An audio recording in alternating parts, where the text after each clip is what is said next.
नमस्कार दोस्तों, स्मृति coaching classes और लर्न विद रजनी में आप सबका स्वागत है। फ्रेंड्स, आपका इंतज़ार खत्म हुआ और आखिर वो घड़ी आ गई है जिस दिन आपका पेपर होना है। 19, 20, 21 6 शिफ्ट में 4th ग्रेड एग्ज़ाम है और आज की इस वीडियो में मैं आपको कुछ टिप्स बताऊंगी जिससे आपका जो स्कोर है वो इंक्रीज़ किया जा सकता है। ओवर डिस्कशन नहीं करेंगे, सिर्फ ये एक हेल्दी डिस्कशन होगा। अपने पर्सनल एक्सपीरियंसेस आपके साथ शेयर करूंगी, हो सकता है आप उनको फॉलो करें तो आपका जो स्कोर है उसमें भी थोड़ी सी बढ़ोतरी हो सके।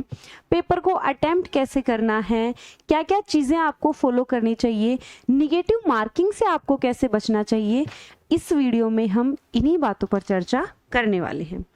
तो सबसे पहले तो जितने भी एस्पायरेंट्स हैं सबको लर्न विद रजनी और स्मृति कोचिंग क्लासेस परिवार की ओर से बेस्ट ऑफ लक। भगवान करे आपने जो अब तक मेहनत करी है वो आपका सफलता में परिवर्तन हो जाए उस मेहनत का, और आप सबका पेपर अच्छा जाए, आपको सेटिस्फेक्शन हो ऐसा पेपर जाए, यही हम स्मृति परिवार आप सबके लिए कामना करता है।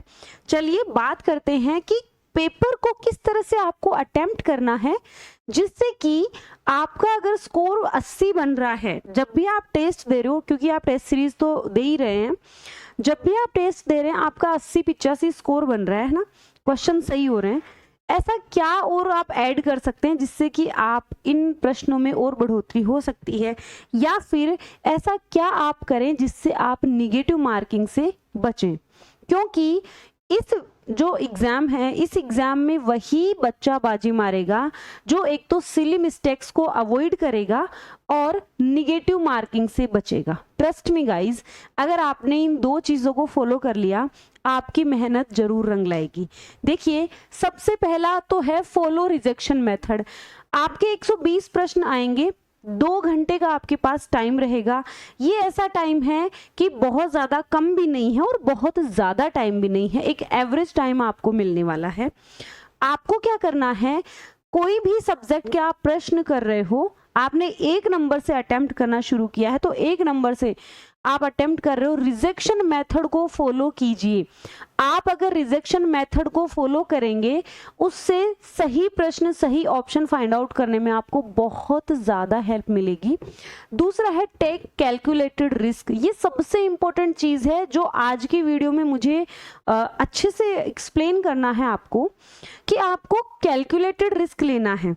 कई बार क्या होता है, एक प्रश्न तो वो होते हैं जिसमें हमें चारों ही ऑप्शन नहीं आ रहे हो, जहां आपको चारों ऑप्शन नहीं आ रहे हैं उस प्रश्न को आपको अटेम्प्ट बिल्कुल नहीं करना है, देखना भी नहीं है उस प्रश्न की ओर, क्योंकि आप निगेटिव मार्किंग में चले जाओगे और ज़्यादा निगेटिव में चले गए तो आपके जो सही प्रश्न हैं वो भी माइनस मार्किंग में चले जाएंगे। तो मेरा आप सबसे यही निवेदन है, प्लीज़, क्योंकि ये एग्ज़ाम तो आपका है लेकिन नर्वसनेस मुझे भी हो रही है, क्योंकि मैं पिछले कई महीनों से आपसे जुड़ी हुई हूँ। लिटरली पिछले 4-5 दिन से, जब से एडमिट कार्ड आए हैं, मुझे लिटरली ऐसा फील हो रहा है कि मेरा ही एग्ज़ाम है। तो आप लोग भी जिनको मैं पढ़ा रही हूँ, जो आप सब मेरे से जुड़े हुए हो या फिर जो नहीं भी जुड़े हुए, उन सबके मंगल कामना मैं करती हूँ। आपको क्या करना है, कैलकुलेटेड रिस्क लेनी है। कैसे लोगे, 4 ऑप्शन हैं, आपको पता है कि ये 2 ऑप्शन तो हो ही नहीं सकते, आपने 2 ऑप्शन को रिजेक्ट कर दिया, अब आपके पास 2 ऑप्शन रह गए। जिन क्वेश्चंस में 2 ऑप्शन आप रिजेक्ट कर दो और आपके पास सिर्फ 2 ऑप्शन रह जाएं, उन क्वेश्चंस को आप अटेम्प्ट करें, उसे हम कैलकुलेटेड रिस्क, यानी उनमें आप रिस्क ले सकते हैं क्योंकि वो कैलकुलेटेड है।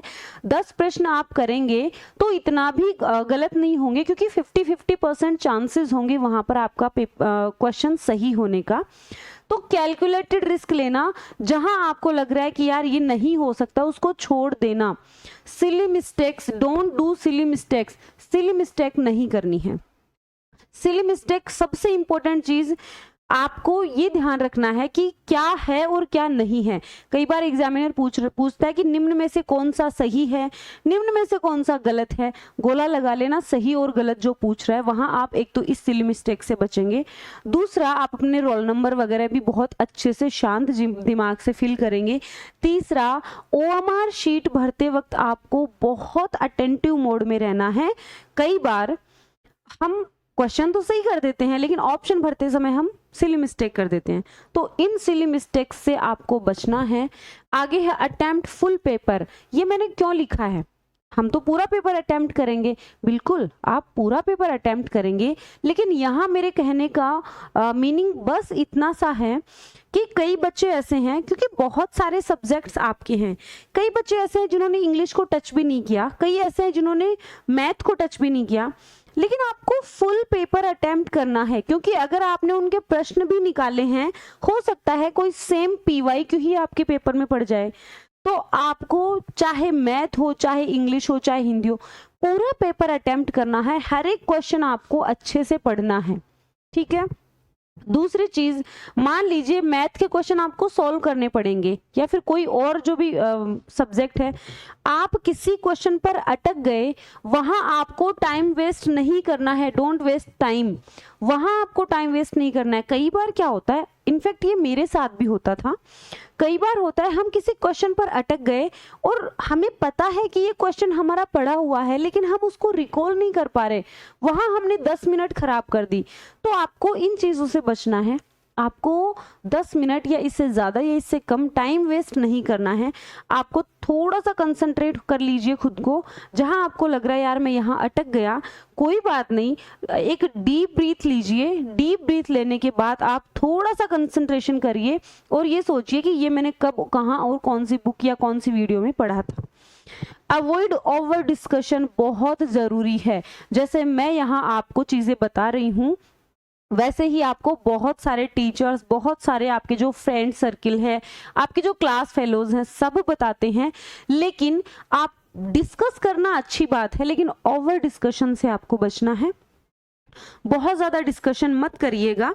एग्जामिनेशन हॉल में भी आपको ना इससे बात करनी है ना उससे बात करनी है, कितने क्या है, कैसी तैयारी। अरे नहीं, लोग आपको डिमोटिवेट भी कर सकते हैं।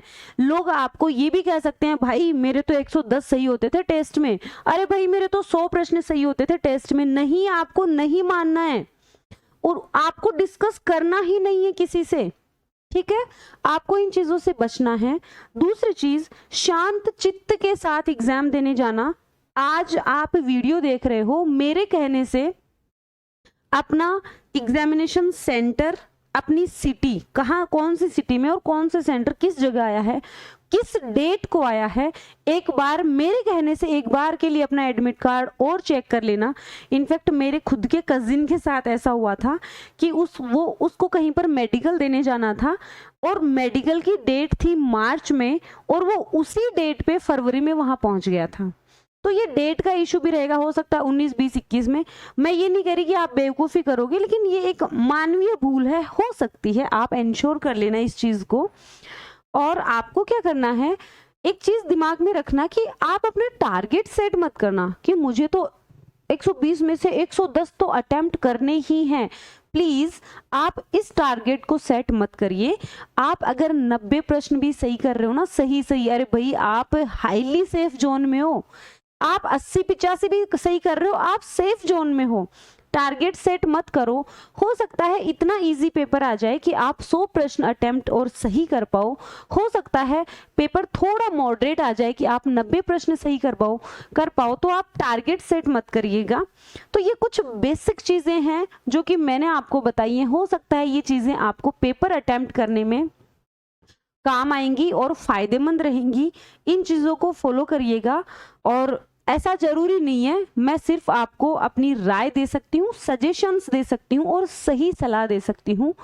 आप खुद की सलाह भी मान लीजिए, खुद को भी पूछ लीजिएगा जब भी आप एग्जाम देने जाएं, मुझे कैसे क्या करना है, और अच्छे से एग्जाम देकर आना। देखना, यू विल रॉक। आपका पेपर बहुत अच्छा जाएगा और जिस दिन रिजल्ट आएगा ना, उस दिन आपको दुनिया की सबसे बड़ी खुशी मिल जाएगी। स्मृति परिवार की तरफ से आप सबको बेस्ट ऑफ लक।